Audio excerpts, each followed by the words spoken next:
Hello everybody, and welcome to this video, which is kindly sponsored by Squarespace. So today I thought I'd look at the commerce section, and I discovered they had a new custom merch option, which apparently links to a service called Printful. I'm skipping one or two steps here, like emails and so forth, because, well, that contains a lot of personal data, sensitive data, both mine and other people who bought stuff on the site, so I'm not showing you that, but this is what happens once you've signed up with your email address. So I decided, well, let's go and create a poster, because that's something that I've done before, and I'd already pre-uploaded a design. So some of you may be familiar if you follow me on Twitter. My wife actually overlaid, using her graphical art skills, a sunset photo she took near our home with an archive scan of HMS Jupiter. So setting up the correct length to beam ratios, and we're ready to go. And then I choose a title and a price point. In this case, I chose a very, very minimal profit margin because this is an experiment. As where at all possible, I like to give you posters that you would like, not because I want to make huge amounts of money on them. And there we go, it's synced up with the website, and then I can just go, okay, let's check it back on the website, go to the victualler's yard. There's the entry, ready to go in 2 different sizes, one of which is significantly larger than previous posters.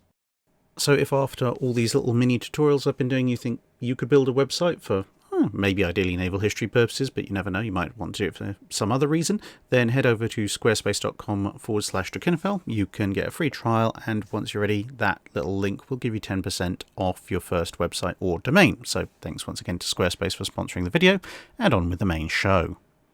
Now, those of you who watch the dry dock will be aware that some time ago I had shall we say, a bit of a rant about what I've called the kidification of museums. And one of the major targets for my ire was the National Maritime Museum, which in the mid-2010s turned itself from the wonderful hall of knowledge painting ship models and vast amounts of data printed on cards in front of said models and other displays into something that I walked through in about 45 minutes, most of which was getting from room to room, and almost all of what I consider the good stuff had been replaced by quote-unquote easily accessible displays, which consisted of about 6 words, some modern art renderings of stuff, and maybe the occasional artifact. And I was very furious because, one of my favourite sources of naval history had apparently gone up in smoke, and also what had happened to all those wonderful displays that they'd had before. Presumably they'd been taken off and shot down the backyard somewhere, or worse, stuck in storage to moulder away. But as that particular dry dock was posted during lockdown, and obviously no one could go anywhere, I subsequently got an email from somebody who works at the National Maritime Museum and also watches the channel, who said that they were undergoing some changes during lockdown, which would perhaps realign itself a bit more with what it used to be. I'm not going to walk it back entirely, obviously far too much money has been spent, but I thought, you know what, let's go and have a look and see what the new-ish National Maritime Museum layout is like.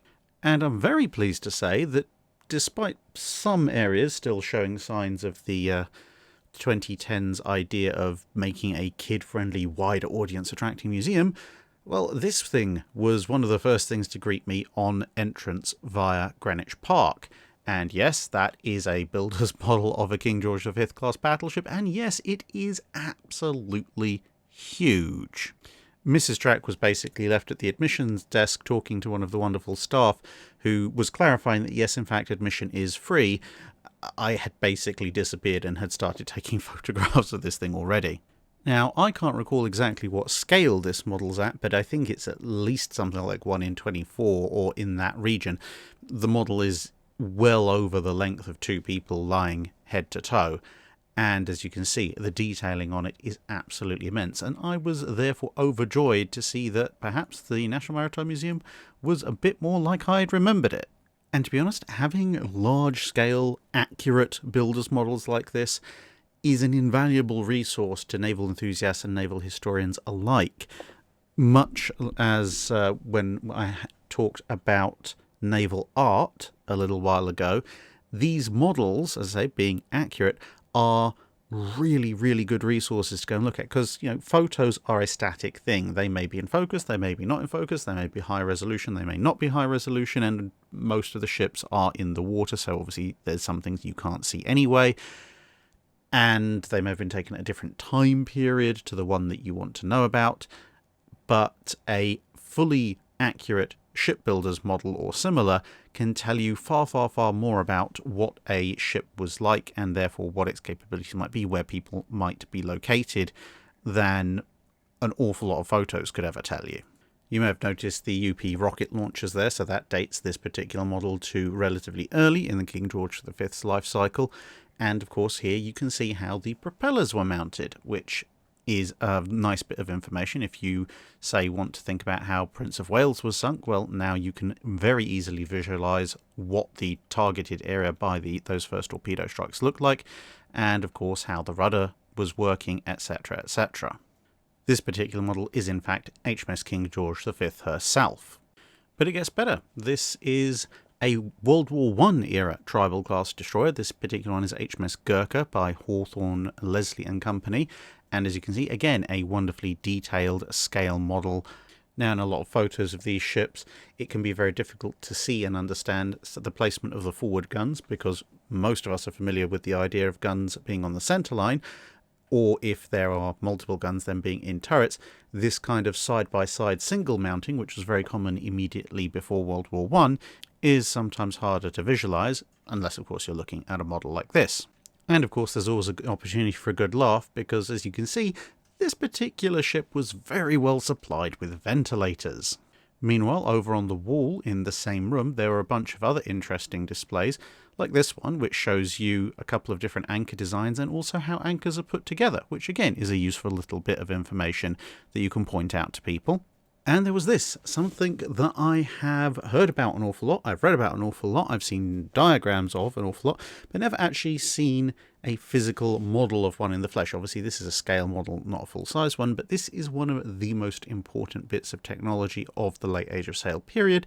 This is a pulley block manufacturing jig. This is something that allows you to manufacture the pulley blocks for all the ships in the Royal Navy without having to hand carve each one and therefore have each one be slightly different. These are now therefore all standard and much easier to make, much quicker to make. And it's an excellent example of those little logistical issues that go into making a truly competent navy.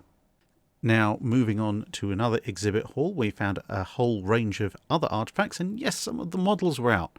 So this is an early steam era, late Age of Sail dredger. So yeah, they had dredgers back then to obviously keep channels open, and you know, it does look remarkably like a lot of modern ones. So some things really don't change, just the power source. And it seems an awful lot of builders' models have ended up with the National Maritime Museum over time. This is a quad-barrel Nordenfeldt kind of machine gun, which was very common in late 19th century Royal Navy warships.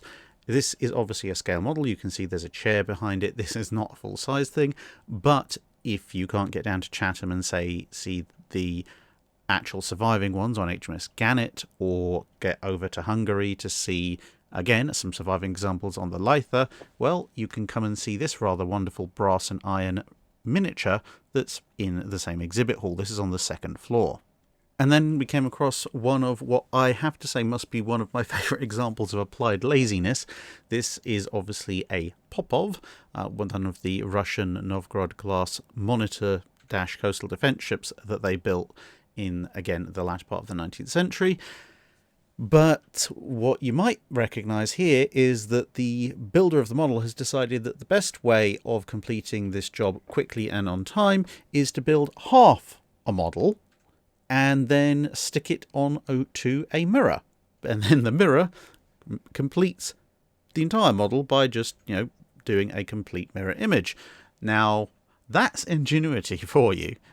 Build a half model, get all the display value of a full model. Unless, of course, you want to look at it from the port side, in which case you're fresh out of luck.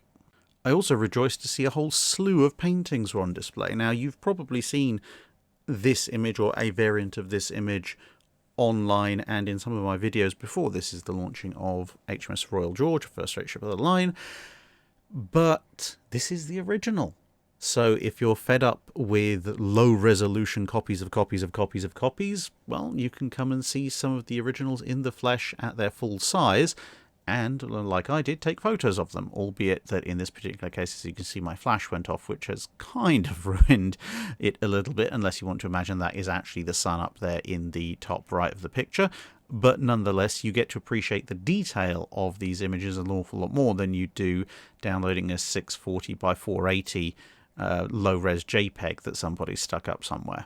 And then moving around the same floor, I came across a whole hallway, wing, whatever you want to call it, multiple rooms, dedicated to the Age of Sail and, of course, centered around Nelson. So no prizes for guessing what this particular ship model represents.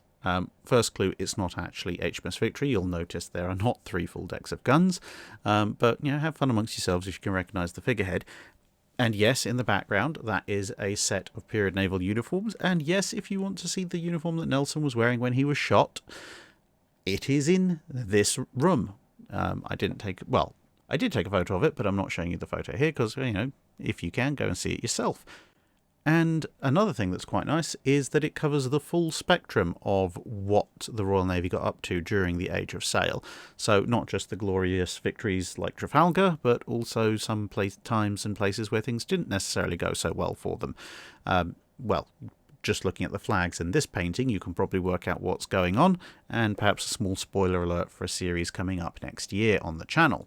Now, this is an example of integrating more sort of modern storyboarding with models and artifacts that I thoroughly approve of.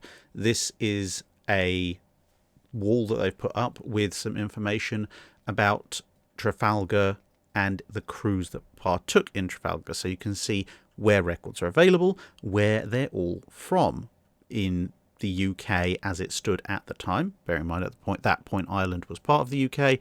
And also you can see from the various arrows people coming in from overseas as well. And yes, believe it or not, those photos there, both illuminated and not, are of people who fought at the Battle of Trafalgar, because photography came in the middle of the 19th century and there was still a reasonable number of them alive.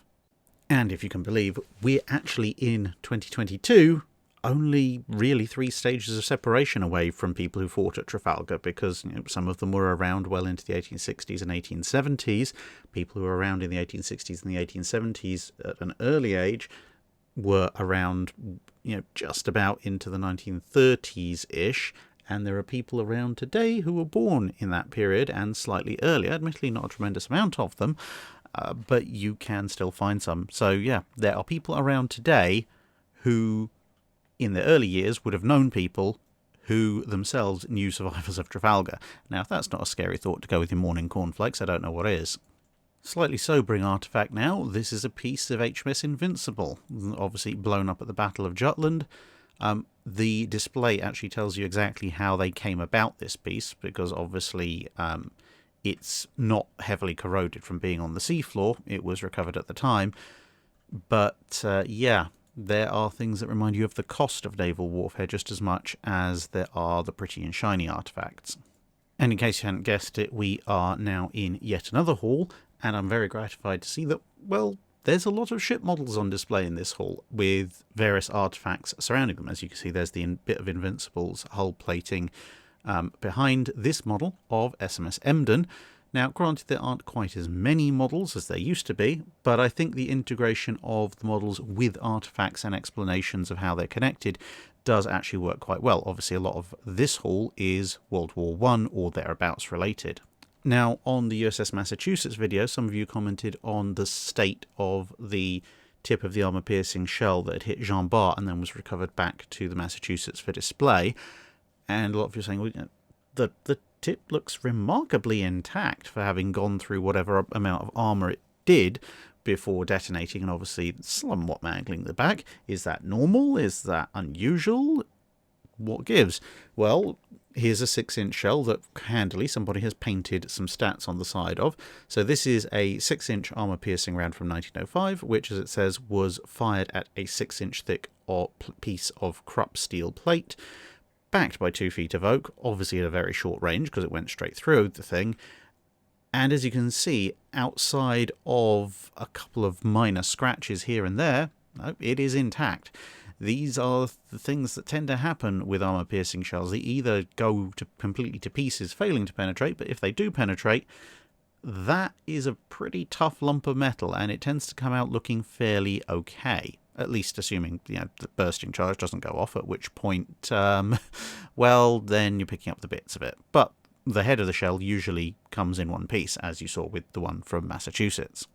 On a side note, I'm not usually a great fan of all black paint jobs on warships. They tend to be a bit uninspired for my taste, but whoever came up with this paint scheme for SMS G37, spot on, my man. The accenting provided by the various other bits and pieces really, really works. That is a very nifty little paint job there. And just along is the river gunboat HMS Tarantula, again emphasising something that you wouldn't appreciate from most pictures, just how shallow draft these things are. And of course, as you can see, it's also another ship supremely well supplied with ventilators. But that's not all. If you go around the back, you'll find that for both tight and low speed manoeuvring, she has a multiplicity of rudders, because just the one rudder probably isn't going to work and will end up with her being grounded in a river despite her shallow draft. So again, a small detail of design for river-going craft that you can only really appreciate either when looking at very detailed plans, which are usually somewhat difficult to get hold of if indeed they've survived, or you just come to a museum like this and look at a model. But there are also artifacts, so there's a model of a coastal motorboat, and this is a Lewis gun from the Zeebrugge raid, which we've done a video about.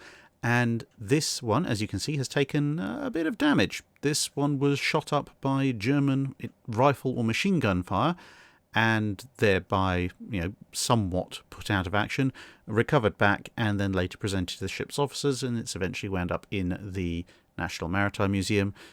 So, yeah, there is something that was physically there and bears the scars to tell the tale of just how violent an encounter it was. And then, final spoiler alert, again for something that's coming next year, they also have a rather wonderful model of the original flavour K-class submarine. This is before it was given the big bulbous protrusion on its bow to try and deal with some of the problems that it encountered. But again, most photos of the K-class are of it on the surface, where you only see part of it. Well, there is also that photo of the one that beached itself, but there's only a limited number of angles of view. So this gives you a somewhat better idea of the overall profile of the K-class, as again, at least as they started out, and then you can use photos to fill in the details for how their modifications went. But all in all, I'm very happy to see that the National Maritime Museum has done what I think is a fairly successful blend of its collection of artifacts and models with the newer version of how museums should be laid out. So these changes, very welcome, and I can now put the National Maritime Museum back on my recommended list of places to visit if you happen to be in London. And hopefully you found this brief partial side trip into a museum that, to be perfectly fair, I had actually written off in the latter part of the 2010s, and I'm now very happy to be able to revisit and look over in more detail. Somewhat enlightening. And who knows, I might even be able to get in contact with them to do some more detailed filming on some of the important artifacts they've got there. Well, we'll see how that goes next year, but watch this space for further updates on that. And thanks for listening. Bye-bye now. That's it for this video. Thanks for watching. If you have a comment or suggestion for a ship to review, let us know in the comments below.